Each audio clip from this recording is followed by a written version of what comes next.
जैसा हम आपको बता रहे थे कि भारत की जो सनातनी परंपरा के लिहाज से कितना महत्वपूर्ण ये सोमनाथ है और इस पर करीब 17 बार जो हमले हुए थे। और बताया ये भी जाता है कि सौराष्ट्र के जो चोला वंश के राजा थे उन्होंने भी कई बार यहाँ पर मंदिर का निर्माण किया था। लेकिन जो पौराणिक कथा के हिसाब से ये है कि जो सोम यानी कि हम जिसे चंद्रमा कहते हैं, चंद्रदेव को अभिशाप मिला और चंद्रदेव को जब अभिशाप मिला कि धीरे धीरे उनकी ज्योति खत्म होती जाएगी, उसके बाद ब्रह्मदेव ने उन्हें कहा, भगवान ब्रह्मा ने कहा कि आप भगवान शिव की उपासना कीजिए। और जिस जगह पे सोमनाथ है, इस वक्त मंदिर स्थापित है, ज्योतिर्लिंग है, वहां पर उन्होंने उसके बाद आराधना शुरू की भगवान शिव की, जिसके बाद उन्हें भगवान शिव से आशीर्वाद मिला कि तुम्हारी ज्योति तो जाएगी।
तो हमारे साथ एक बार फिर से निर्णय कपूर जुड़ गए हैं। निर्णय, इस वक्त किस तरह की तस्वीरें आप देख पा रहे हैं वो जरूर दिखाएं, लेकिन साथ ही जो सोमनाथ है और प्रधानमंत्री मोदी का जो एक हम रिश्ता है, जब वो मुख्यमंत्री बनकर आए थे उसके बाद से लगातार उन्होंने जो सोमनाथ के पूरे उत्थान के लिए, पुनर्निर्माण के लिए काम किया है, उसका भी जरा एक विस्तार से बताइएगा कहानी।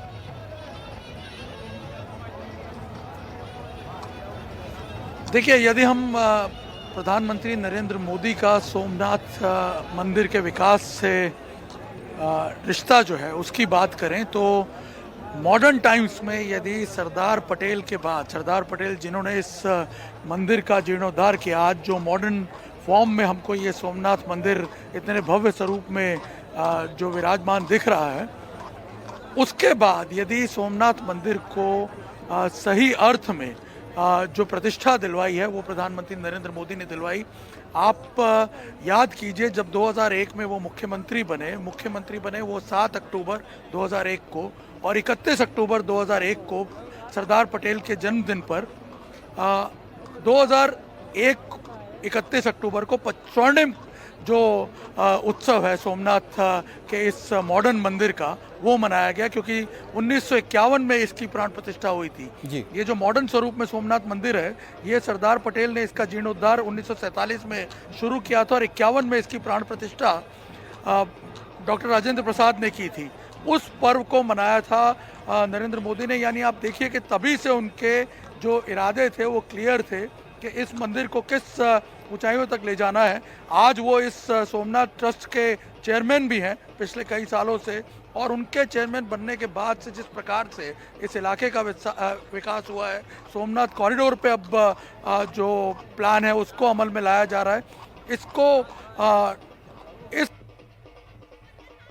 की योजना एक तैयार की गई है कि सोमनाथ मंदिर का जो पूरा प्रभाव है उसके बारे में पूरा विश्व जाने, उसके रेजिलियंस के बारे में पूरा विश्व जाने, उसके जो शौर्य और साहस का प्रतीक ये बना हुआ है पिछले 1000 सालों से, उसके बारे में पूरा विश्व जाने। आप सोचिए कि 1000 साल इस मंदिर पर हुए पहले अटैक को पूरे हुए, इसके बारे में कोई जानता ही नहीं था। जब 6 जनवरी को इसी साल प्रधानमंत्री ने ट्वीट करके जानकारी दी, तब पता चला कि इस प्रकार का एक भव्य जो इतिहास है इस मंदिर का। आप सोचिए कि इतने सालों से यहाँ के लोगों से भी जब मेरी बात हुई, मैं जब यहाँ घूम रहा था, तो उनका ये कहना है कि वो लोग खुद भी इसके बारे में इतना ज़्यादा नहीं जानते थे। तो आप देखिए कि इसका जो गौरवपूर्ण इतिहास है वो अब तक कहीं ना कहीं छुपा रहा इतिहास के पन्नों में, उसे उजागर किया उन्होंने, उसे बाहर लेके आए, और अब उसकी आप देखते हैं कि फलश्रुति जो है ये सोमनाथ स्वाभिमान पर्व के तौर पर हमें देखने को मिल रही है।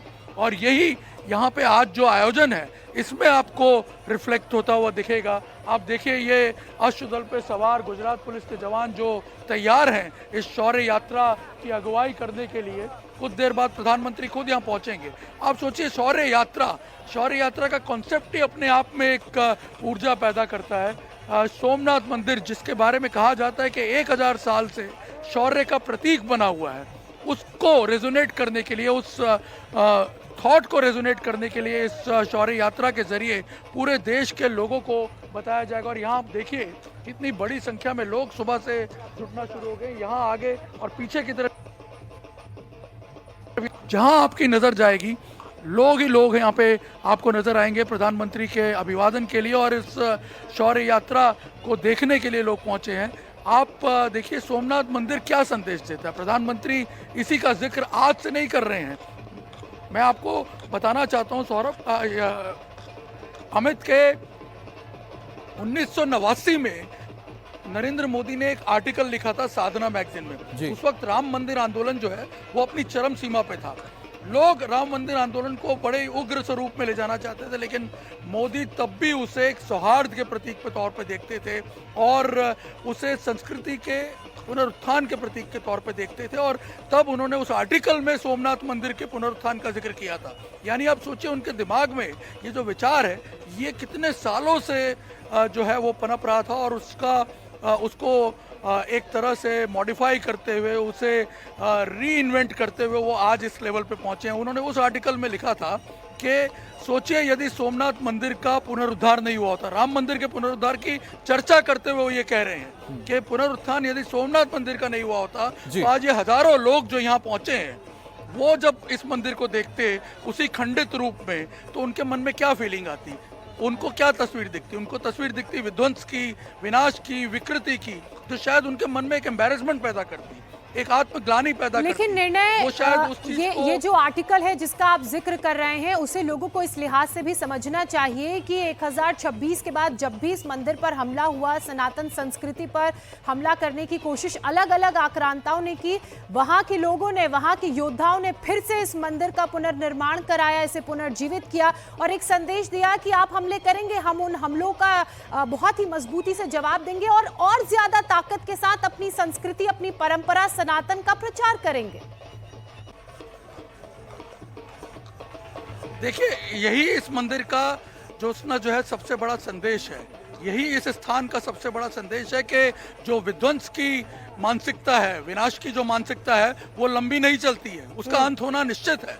लेकिन जो सृजनता की ताकत है, जो सृजनात्मक शक्ति है, उसकी ताकत अनंत काल तक चलती है। और सोमनाथ का जो ये भव्य मंदिर यहाँ है वो उसी विचार का परिचायक है, वो उसी रेजिलियंस का एक जो है बहुत बड़ा ऑप्टिक है जिससे लोग यहाँ प्रेरणा लेते हैं यहाँ आने के बाद।